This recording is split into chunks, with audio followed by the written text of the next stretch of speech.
Hi there, it's Hélène with another brand new focus. Thanks for joining me today. I am going to introduce something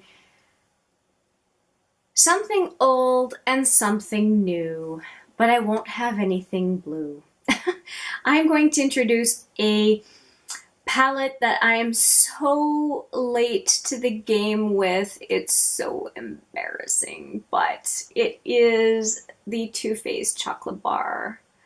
I have never touched this palette, and here is the palette. I have never ever touched this palette, as I mentioned. It has some really interesting, it's got a good base color, it's got some good neutral beigey, peachy, brownish mattes. It has a really interesting, the pinky matte, where is it? There we go. Pinky matte is really cool, like right in the middle by the purple. I think the color doesn't come through. There we go. What's it called? Strawberry Bonbon looks neat. Candied Violet, the shimmery purple, looks neat. I think it would look good with creme brulee.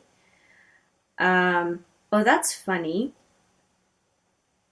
Creme brulee is missing an accent, by the way, Too Faced.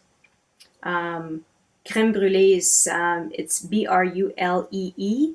Well, the second last E is supposed to have an accent aigu on it, and it doesn't. Anyway, I love a lot of them. The Gilded Ganache looks really good. The Hazelnut looks really good. Amaretto looks kind of similar to Bordello from Urban Decay. And it smells really good. It has how many? 3, 5, 7, 8 times 2, 16 shades. But it looks like it has quite a good option for different combinations. So it looks like a palette I wouldn't get super bored right away, even though it's very, very neutral. But yeah, it came on for half price on Sephora during a weekly wow, and I just decided to get it because it is such an iconic palette for so many people. I thought I would just understand what the fuss is about. Did people just buy it because it was a safe neutral palette, or is it really that good? I don't know, but I decided for half price that I would give it a shot and get a sense of what it is like. I do have the Sweet Peach that I got as well on a good discount, and I also have the Just Peachy for the same reason. The Just Peachy is all mattes. The Sweet Peach is kind of like this, of a mix of mattes and shimmers and glittery shades. And I'm looking forward to trying it. One thing that I really appreciate from the palette is the fact that it has those 2 larger pans, because I think that those colors tend to be colors that we run out of when we're doing eyeshadow on a palette that we really love. And so that is the palette I'm going to be using for the next number of days. Don't know exactly how many, but it is supposed to be a complete palette, so to speak. You shouldn't have to use anything extra from outside of this palette, so that's what I intend to do. Except for setting my eyeshadow primer, which I will do using the Smashbox Matte Exposure palette. Everything that I use beyond that step is going to be from the Chocolate Bar palette. Along with the Chocolate Bar palette, I am finally cracking open this Sex on the Peach set that was such a good value. I put a full video about this set. I will link to it here. I don't think, though, that it is available anymore, which is really a sad thing. But let me show you what is in here. Now, caveat on this, I am not going to use this mascara right now. It is brand new. It's the Better Than Sex Too Faced mascara, the regular one. I like the waterproof. I'm not as big of a fan of this one. But the reason I'm not going to use it is that I am doing a Mascara Madness project right now. I will link that project right here as well. I don't want to open up any more mascaras. I have a ton of them open. I need to get through the ones that I have open. And only once I am done with the backlog of open mascaras will I go and open a new one. But in this box, there is the Too Faced Peach Mist. It is a mattifying setting spray. So I will definitely use this.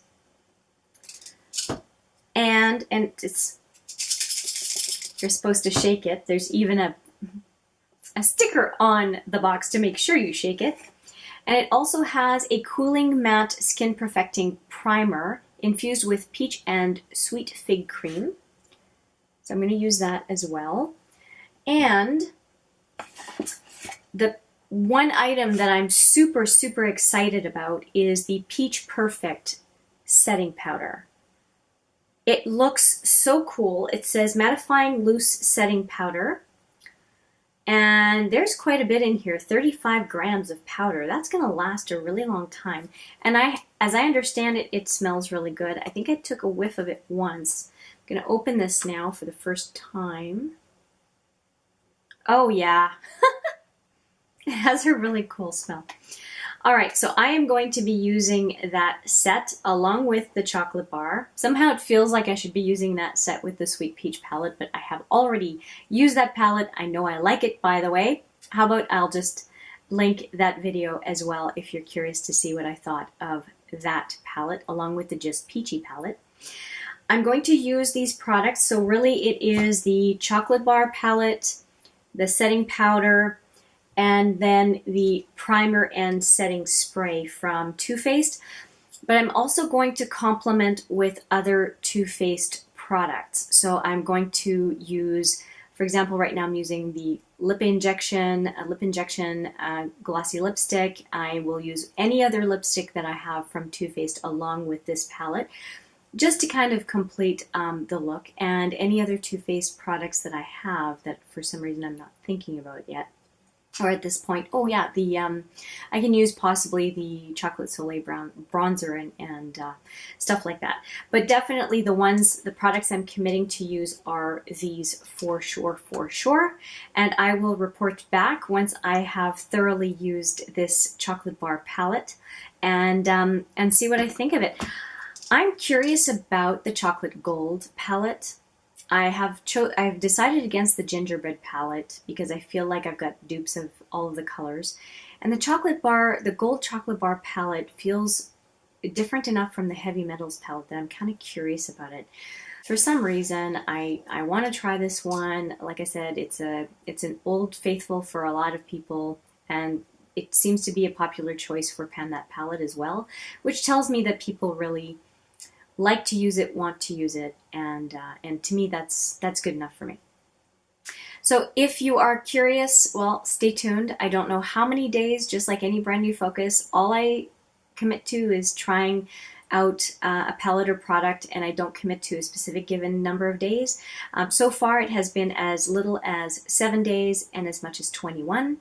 The one that I just finished was the Urban Decay 20-year Beauty with an Edge box, and that one lasted 19 days and had quite a few single shadows and liner pencils from Urban Decay. So yeah, we'll see how this goes, and I will endeavor to take more pictures of looks along the way to include in the outcome of the brand new focus as has been requested, and we will see how this goes. So stay tuned. Thanks for watching this video. I appreciate it very much. If you liked it, give it a thumbs up, and if you like the content on this channel, I would appreciate it if you would consider subscribing. But for now, I will say see you in the next video, and take care. Bye for now.